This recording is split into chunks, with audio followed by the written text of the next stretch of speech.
안녕하세요. 대치동에서 고입으로 제일 유명한 입시 컨설팅 학원 하이퍼루트의 원장 박준상입니다.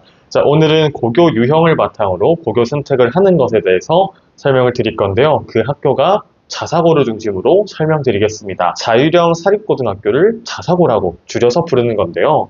자사고에 진학하기 위한 사전 준비 작업은 뭐가 있고, 또 어떤 기준으로 어떤 자사고를 선택해야 하며, 또 만약에 학교를 선택한 이후에는 어떤 것들을 바탕으로 내가 차별점을 만들어내고 합격을 할 수 있을지에 대해서 전반적으로 다 설명드려 보도록 하겠습니다. 그러면 바로 시작하겠습니다. 자, 첫 번째는 일단 선발 방식을 고려해 봐야 합니다. 선발 방식에서는 크게 또 네 가지 요소를 생각해 볼 수 있는데요. 첫 번째는 지역, 두 번째는 교과목 성적, 그러니까 어떤 과목을 반영하는지, 또 그 과목별 비중, 학년별 비중이 다른 학교들이 있습니다. 그리고 세 번째는 자기소개서에 대한 기준, 네 번째는 면접 방식과 면접의 유형 기준이 다릅니다. 이것들을 전반적으로 고려하셔서 자사고를 본인에게 맞는 학교를 선택하시면 되겠죠. 그럼 조금 더 구체적으로 살펴보겠습니다. 일단 자사고 중에서는 일단 지역을 두 가지로 나눠서 하는데요. 서울 안의 지역, 그 이외에는 이제 서울 이외의 지역이라고 해서 이제 지역별로 추첨을 하는 방식도 있고요. 그래서 보통은 이제 서울 안에 있는 자사고 중에서는 일부 추첨을 하는 학교가 있습니다. 반대로 이 서울 이외의 지역은 똑같이 이제 우리가 흔히 생각하는 입시를 치르는 거죠. 서류 제출하고 1차 합격하면 자기소개서 제출하고 면접 보고 이런 식으로 진행이 되는 경우가 있습니다. 근데 제가 가르치는 학교는 이게 추첨하는 학교는 뭐 지도를 하지 않습니다. 왜냐하면 추첨이라는 것은 이제 외부적 요인에 의해서, 즉 내가 통제할 수 없는 변수인 추첨, 랜덤에 의해서 나의 합격 당락 여부가 결정되기 때문에 이게 어떻게 보면 아이들 입장에서는 조금 맥이 빠질 수가 있어요. 그렇기 때문에 아이들이 노력한 거에 비해서 그것을 인정받는 결과는 조금 아니라는 생각이 들어서 저는 이렇게 추첨 제도를 이용한 학교는 따로 지도를 잘 하진 않습니다. 참고하시고요. 그래서 이런 식으로 지역에 따라서 내가 학교를 정할 수도 있다는 것. 또 하나는 현실적인 조건인데 선발 방식을 제외하고도요. 이제 현재 거주 중이신 지역과 그 학교 사이의 물리적인 거리도 한번 고려해 보셔야 됩니다. 그러니까 무슨 말이냐면, 예를 들어서 우리가 서울에 사는데 천안에 있는 학교를 보낸다. 예를 들어서 그러면 물리적인 거리 자체가 기숙사 생활을 하더라도 일주일이나 2주일에 한 번씩 아이를 왔다 갔다 시켜줘야 돼요. 그런데 그 물리적 거리, 그리고 그 시간, 이 기회비용, 그 시간에 아이가 더 쉴 수 있고, 그 시간을 쉬고 사교육을 받을 수도 있는 거고요. 혼자 운동을 할 수도 있는 거고, 별도로 자습을 할 수도 있는 거고, 이런 점에서 이런 물리적인 거리, 즉 현실적 조건도 따져봐야 된다라는 거 덧붙여서 말씀드리고 싶고요. 그 다음에는 과목 성적입니다. 자, 예를 들어서 이런 아이들이 있어요. 선생님, 저희 아이가 A라는 고등학교 자사고에 지원하고 싶은데, 예를 들어서 B라는 과목의 성적이 이번에 B가 나왔어요. 어떡하죠? 자사고 지원이 안 되나요? 자, 그거는 지원하시는 학교별로 다 다르기 때문에 제가 개별적으로 상담을 해드리고 있어요. 그러니까 무슨 말이냐면, 대부분의 학교가 국영, 수, 사, 과 이 5과목을 반영합니다. 그런데 이것들의 비중이 각각 다른 학교들이 있어요. 그리고 학년별로도 비중이 다르기 때문에, 즉 교과목별로도 비중이 서로 상이하고 학년별로 반영되는 교과목 성적의 비율도 상이합니다. 즉, 예를 들어서 내가 국어 과목을 2학년 때 내가 B를 맞았는데 비중이 낮다. 그러면 지원해 볼 수도 있는 거고요. 반대로 영어 과목에 대한 비중이 이 학교는 수학이랑 과학에 대한 비중이 높아서 영어에 B가 하나 정도 있어도 괜찮다는 전적이 있어. 합격한 사례가 있어. 실제로 비중도 작아. 나가면 지원해 볼 수 있겠죠. 그러니까 이런 식으로 교과목별 반영 비율, 학년별 반영 비율을 과목별로 잘 고려를 해 보셔서 지원을 하시면 되겠습니다. 그래서 이렇게 교과목 성적을 고려하셔서 우리가 지원할 학교를 고를 수도 있고요. 그 다음에 가장 중요한 거는 어떻게 보면 자기소개서랑 면접입니다. 사실 지역이랑 과목 성적보다도 자기소개서랑 면접에 대한 고민을 더 많이 해보셔야 돼요. 왜? 제가 이따가도 설명드리겠지만 지원자는 어차피 2대1, 3대1이 넘어요. 자사고는 대부분. 좋은 학교들은 대부분 2대1에서 3대1이 매년 넘습니다. 그러면 3명 정도 면접을 봤을 때 우리 아이가 이 3명을 제치고 합격을 하는 거죠.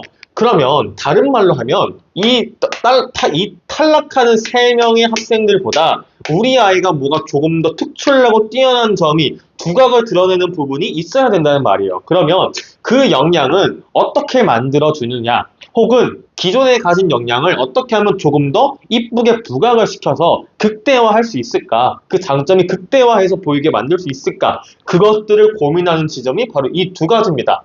그래서 여기 이 두 가지 부분을 조금 더 집중해서 들으셔야 돼요. 자, 대부분 자기소개서라 하면 띄어쓰기 제외 1500자에서 A4 보통 1장에서 2장 정도가 나옵니다.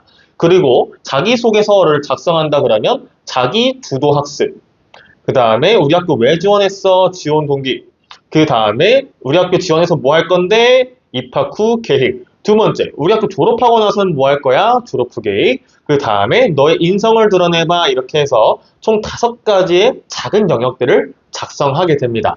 그런데 이 중에서도 학교들별로 비중이 달라요. 어떤 학교는 자기주도 학습에 큰 비중을 두고 평가를 하는 학교가 있고요. 어떤 학교는 자기주도 학습이랑 인성 이 두 가지를 크게 특출나게 강조하는 학교가 있고요. 어떤 학교는 뭐 지원 동기랑 입학 후 계획과 졸업 후 계획을 다른 학교보다 조금 더 비중 있게 평가하는 곳들도 있습니다. 이렇게 각 학교별로 입학 설명회에 가시거나 신입학 전형 문서에 가시면 자기소개서를 어떻게 평가하고 또 어떻게 작성해야 되는지에 대한 가이드라인들이 있습니다. 이것들을 참고하셔서 내가 자기소개서에 어떤 영역을 조금 더 비중 있게 적어서 점수를 극대화할 것인지 이 부분도 같이 고민해 보셔야 되고요. 또 제가 5가지 영역이 있다고 말씀드렸는데 각각의 영역에 내가 경험했던 경험, 내가 이전에 했던 경험이 50가지가 있다면 그 50가지를 다 적을 수가 없겠죠. 왜? 글자 수, 분량이 제한되어 있기 때문에. 그러면 이 수많은 경험들 중에서 본인만의 우선순위를 가지고 내가 어떤 경험을 우선시해서 그것들을 어떤 영역에 적을지도 미리 고민을 해 보셔서 큰 틀에서 틀을 짜고 기획을 하시고 그 다음에 작성을 하시면 조금 더 수월하게 자기소개서를 작성할 수 있으실 겁니다. 자, 이 부분은 자기소개서 작성 관련해서는 제가 이미 이전 영상에서 수없이 많이 찍어 놨었고 인강 형태로 찍어 놓은 것들이 있습니다. 그래서 제가 여기 링크에 첨부해 둘 테니까요. 제가 링크를 첨부해 둘 테니까 이 강의 끝나고 이 영상 끝나고 한번 궁금하신 분들은 이어서 보시면 되겠습니다. 자, 그 다음은 면접입니다. 면접은 대부분 뭐 언어에 따라서 분류를 해보면 대부분 이제 한국어로 진행이 됩니다. 다만 이제 민사고 같은 경우는 일부 면접을 영어로 진행하기도 하죠. 아무튼 대부분의 학교들은 언어를 한국어로 진행한다는 거. 또한 면접 때 어떤 내용을 물어보냐? 크게 2가지로 나뉩니다. 공통 질문을 물어보는 학교가 있고요. 개별 질문만 물어보는 학교가 있습니다. 이거는 제가 학교별로 다 다르기 때문에 자사고 별로 다 다르기 때문에 제가 이 영상에서 다 말씀드릴 수가 없어요. 여러분들이 지원하시는 학교는 여러분들이 제일 잘 아실 겁니다. 그래서 그거에 맞춰서 준비하시면 되고 공통은 기출문제 플러스 이것들을 변형한 변형 문제를 많이 보셔야 되고요. 개별 질문은 어떻게 준비하냐? 일단 자소서 완성하세요. 자소서 완성하시고 완성하신 이후에 예상 질문 뽑아보시고 그 예상 질문에 대한 모의 답변을 적어보시고 그 답변을 바탕으로 모의 면접을 보시고 피드백을 받아서 예상 질문과 예상 답변을 고도화하시고 이 작업을 반복하시면 됩니다. 어렵진 않죠. 다만 이것을 실행하는 것이 어렵습니다. 역시 이론 제가 설명드리는 것은 어렵지 않아요. 자, 그래서 아무튼 여기까지 우리가 선발 방식에 따라서 지역, 과목 성적, 비율과 비중, 그 다음에 자기소개서 양식과 유형, 면접을 보는 방식과 구체적인 내용에 대해서 고려를 해서 이것들을 다 종합해서 내가 어떤 자사고에 지원하고 어떤 자사고에 합격할 확률이 높은지를 따져보시면 되겠습니다. 사실 여러분도 아시겠지만 자사고를 준비하는 과정은 마라톤과 같습니다. 굉장히 긴 여정을 차곡차곡 쌓아나가고 한 1km, 2km 순차적으로 마일스톤을 달성해 나가는 것과 같아요. 그렇기 때문에 순차적으로 내가 해야 하는 것들을 모두 다 해나가야 되고 또 결과보다도 과정이 더 중요합니다. 그러니까 무슨 말이냐면 떨어지고 합격하는 것이 안 중요하다는 말씀이 아니라 그것들은 과정에서 비롯된 한 번의 결과에 불과합니다. 그러니까 일시적으로 발생하는 한 번의 사건에 불과한 거예요. 그럼 우리가 집중해야 될 거는 그 일시적으로 발생하는 한 번의 사건인 당락이 아니라 이 과정상에서 충실히 남들보다 더 노력을 하면 내가 남들보다 좋은 결과를 얻는 것은 어쩌면 당연하다는 말씀을 드리고 싶은 겁니다. 그래서 자사고 합격은 외고나 국제고보다 더 난이도가 높고 대단히 어렵습니다.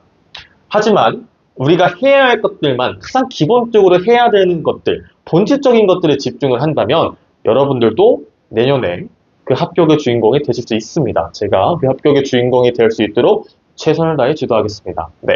자, 그래서 그 다음으로 넘어가겠습니다. 자, 이제 합격을 하기 위한 조금 더 구체적인 방안에 대해서 살펴볼 건데요. 커트라인 보겠습니다. 커트라인은 대부분 2배수입니다. 제가 3배수 하는 학교는 아직 본 적은 없어요. 그러니까 대부분 2배수 선발인데, 자, 2배수 선발을 봐야 하는 이유는, 그러니까 경쟁률이 보통 2.5에서 3대 1을 초과합니다. 그러면 이거를 해석해 보자고요. 2배수 선발을 한다는 것은 예를 들어서 3대 1일 때, 자, 총 정원이 우리 학교가 200명을 선발을 한다. 합격을 시키는데 2배수 선발을 한다면 1차 때는 우리가 400명 합격을 시키는 거죠. 근데 만약에 경쟁률이 서류 1차 때 3대1이 나왔다. 그러면 600명이 지원을 했다는 거예요. 1차 때 400명을 합격시키는데 그러면 이 사이에 차이가 있죠. 즉 200명이 1차 서류 탈락을 합니다. 그러면 이 200명에 해당하는 학생들은 면접 기회, 자기소개서를 지금까지 수개월간 작성했는데 그것을 제출하고 평가조차 마치 못하고 떨어지게 됩니다. 이런 점에서 이것들을 좀 잘 해석해 보셔야 되고, 또 하나는, 자, 이렇게 2배수를 만약에 선발을 한다라고 하면 우리가 이렇게 활용해 볼 수도 있어요. 내가 만약에 지원하는 학교가 2배수 선발인데 근 3년간, 근 2년간 경쟁률이 1.8 혹은 1.9에서 머물렀다. 그러면 내가 교과목 성적에서 조금의 부족한 점이 있어서 예를 들어서 국영수사과 중에서 2학년 수학에 B가 하나 있었어도 그러면 합격할 수 있겠죠. 그러니까 이렇게 이 배수, 커트라인을 보시고 내가 지원할지 말지 여부를 결정할 수도 있습니다. 이해되셨나요? 이거 대단히 중요합니다. 그리고 반대로 2배수 선발을 했을 때 초과해서 2배수를 초과해서 경쟁률이 나올 경우에는 1차 서류에서 탈락하는 아이들이 많이 늘어난다. 내가 그 중에 한 명이 될 학교는 지원하지 않는 것이 현명하다. 라는 말씀을 드리고 싶고요. 그럼 또다시 한 번 더 해석을 하자면 내가 1차 서류 탈락은 면했어요. 그래서 내가 400명 중에 들어서 일단 1차 선발을 합격을 했는데 그렇다면 내가 400명 중에 200명 안에 들어야 되는 거예요. 즉 200등 안에 들어야 되는 거예요. 200등 안에. 그러면 내가 두 명을 제쳐야 내가 뽑히는 그런 상황인데 어떻게 그 다른 2명과 나의 차별점을 만들 수 있을까? 이 부분에 대한 고민으로 결국에는 귀결하게 됩니다. 특목고, 자사고, 면접과 자소서는요. 이 차별점을 만드는 건 다시 돌아가면 여러분들의 자기소개서랑 면접을 잘 보셔야 돼요. 무슨 말이냐? 결국에는 여러분들이 가진 매력, 여러분들이 가진 사고, 여러분들이 지금까지 해왔던 경력과 이력과 경험을 이 자기소개서랑 면접에서 차별화하고 부각해서 여러분들이 입시를 치르셔야 된다고요. 그게 자사고 입시의 특징입니다. 다시 여러분들이 어느 지역에서 왔고 크게 중요하지 않아요. 합격하는 데 있어서. 여러분들이 교과목 성적 몇 점 받았는지 크게 중요하지 않게 돼요. 1차만 합격을 하면. 1차 합격한 이후부터는 여러분들이 자기소개서 제출하시고 면접을 보고 이 두 가지 관문을 얼마나 충실하게 이행했느냐에 따라서 자사고의 합격 여부가 갈리게 됩니다. 그러면 결국에는 자기소개서는 내가 직접 처음부터 끝까지 쓰는 글이고 나라는 사람에 대해서 기술하는 글이에요. 반면에 여러분들 제출하는 성적 이미 과거의 결과에 불과하죠. 여러분들이 살게 된 지역, 여러분들 의지와 크게 상관없죠. 자기소개서는 결국에는 내 손으로 나라는 사람에 대해서 처음부터 끝까지 양식에 맞게 설명하는 글인데 여기서 면접관들은 여러분에 대한 첫인상을 결정짓고요. 여러분에 대한 1차 질문을 뽑습니다. 즉 1차 평가가 사실상 여기서 어느 정도 가늠이 되는 거예요. 그리고 제 경험상 1년에 250명 정도 상담하는 제 경험상 자기소개서만 읽어봐도 자기소개서 중에서도 자기주도 학습을 딱 세 문단 정도만 읽어봐도 아, 이 아이 붙겠다 안 붙겠다 어느 정도 보입니다. 그 느낌들이 있어요. 그러니까 결국엔 여러분들이 다시 정리하면 자기소개서랑 면접을 더 충실히 잘해야 된다. 그럼 여기서 차별점을 만든다는 건 뭐냐면 나의 사고, 나의 진로가, 나의 가치관이 잘 드러나는 자기소개서를 쓰셔야 된다고요. 이거 왜 그러냐면, 왜 중요하냐면요. 잘 들어보세요. 이전에 자사고에 지원했을 때 대부분 의사 쓴다, 변호사 쓴다, 국제변호사 쓴다, 국제기구 종사자 쓴다, 뭐 유전자 공학자 쓴다, 천체 물리학자 쓴다 이렇게 되게 있어 보이는 진로 쓰면 다 붙었어요. 왜냐? 있어 보였기 때문에 그리고 그런 진로를 적는 아이들이 많이 없었기 때문에 내가 어떤 그냥 직업을 한다고 표명하는 것만으로도 차별화가 됐었어요. 단순했을 때. 5년 전, 10년 전 얘기입니다. 하지만 지금부터는요. 단순히 내가 직업명을 적는다고 해서 합격하는 시대는 끝났어요. 뭘 적어야 되냐? 똑같은 의사라는 직업을 적더라도 어떤 의사, 왜 의사가 되고 싶은지 나만의 계기와 생각, 동기, 그리고 어떤 의사가 되고 싶은지 이 왓에 대한 설명. 그래서 그 의사가 돼서 나는 어떤 가치관을 가지고 있기 때문에 우리 사회에 우리 구성원들에게 어떤 영향력과 가치와 변화를 주고 싶은지에 대한 설명까지. 반대로 내가 천체 물리학자, 과학자가 되고 싶다면 왜 천체 물리학자에 첫 관심을 갖게 되었는지, 그리고 천체 물리학자가 된다면 어떤 점에서 우리 인류에, 우리 사회에, 우리 국가에 기여하고 싶은지, 그리고 어떤 공부를 해왔었는지, 그런 점에서 나를 중심으로, 다시 학습이 중심이 아니라 나라는 사람의 이전 경험을 중심으로, 나를 중심으로 자기소개서를 적어주실 때 자연스럽게 차별화가 됩니다. 즉, 제가 드리고 싶은 말씀은 한 가지로 한 단어로 정리하면 나에 집중해서 나라는 사람을 온전히 깊이 있게 이해하고 탐구한 사람이 자사고에 합격할 수 있는 시대가 되었습니다. 제가 매년 250명을 상담하고 그 중에서 한 절반 정도가 자사고에 지원을 희망하십니다. 나머지는 이제 외국 국제고인데요. 자사고에 지원하는 아이들 중에서는 아직도 본인에 대한 객관화가, 본인에 대한 평가와 이해가 안 되는 학생들이 있어요. 물론 대부분의 아이들이 중3 여름방학 때부터 본격적으로 자기소개서 작성과 면접을 시작하기 때문에 여름 때는 괜찮아요. 하지만 연말이 가면 갈수록 본인에 대한 온전한 이해가 따라와 줘야 되는데, 같이 진도가 쭉쭉 나가야 되는데 본인이 제일 잘 알아야 하는 본인 자신을 몰라요. 그러니까 자기소개서에 본인에 대한 생각과 본인에 대한 사고와 본인의 가치관과 본인의 진로가 진솔하게 안 담기죠. 결국엔 여러분 학생들은 여러분 자체에 대해서, 여러분 스스로에 대해서, 여러분 본인에 대해서 잘 이해하기 위한 여러 가지 과제와 경험들을 해보셔야 됩니다. 그런 생각할 시간을 가지세요. 핸드폰, 유튜브, 게임 그만하시고. 아시겠죠? 자, 그래서 지금 이 영상이 올라갈 때쯤이면 7월이 넘습니다. 7월이면 여러분들 이제 7월 첫째 주 이게 주말에 찍고 있거든요. 이 영상이 올라갈 때쯤이면 여러분들 1학기 기말고사 끝났을 거예요. 그러면 다음 주에 기말고사 성적 확인하시고요. 또 다다음 주면 이제 다다음 주 안에 여러분들 여름방학 하시겠죠? 자, 이제는 정신 차리고 자사고 준비하셔야 됩니다. 더 이상 시기를 늦출 수는 없고요. 이 영상을 보신 분들은 제가 될 수도 있고요. 제가 아닌 다른 학원에도 여러 상담을 받아보셔서 이제는 서둘러서 입시 준비를 하셔야 될 때입니다. 왜? 그래야 나에 대한 고민을 충분히 더 많이 해서 자연스럽게 차별화를 만들고요. 그 차별화가 된 자기소개서를 작성할 수 있고 차별화가 된 자기소개서를 만들어야 차별화된 면접을 볼 수 있기 때문에, 그래서 결과적으로 합격이라는 결과를 얻어서 내가 원하는 자사고에 합격할 수 있습니다. 궁금한 점이 있으시다면 댓글이나 카톡으로 문의 주시면 전화 상담으로 친절하게 다 답변 드리겠습니다. 자, 또 마지막으로 제가 드리고 싶은 말씀은 입시학원들에서 대면 상담 받는 거, 전화 상담 받는 거 너무 부담 갖지 마세요. 그리고 입시 상담을 제가 입시학원을 거리는 기준, 입시학원을 선택하는 기준은 수업에 대해서 강건하게 권유를 하는지 안 하는지를 좀 잘 따져보시기 바랍니다. 여러분, 수업을 하던 말던, 어떤 학원에서 수업을 받던, 이것은 학생과 학부모님들의 선택의 몫입니다. 아시겠죠? 그렇기 때문에 상담받는 거 너무 부담 갖지 마시고 이 선생님이 우리 아이와 잘 맞을지 안 맞을지도 엄격하게 좀 평가해 보시고 비교해 봄으로써 우리 아이의 입시에 도움을 줄 수 있는 좋은 졸업자를 잘 구하시면 좋겠습니다. 네, 그럼 여기까지 하고요. 전 또 수업이 있어서 이만 여기까지 하도록 하겠습니다. 감사합니다. 원장 박준상이었습니다.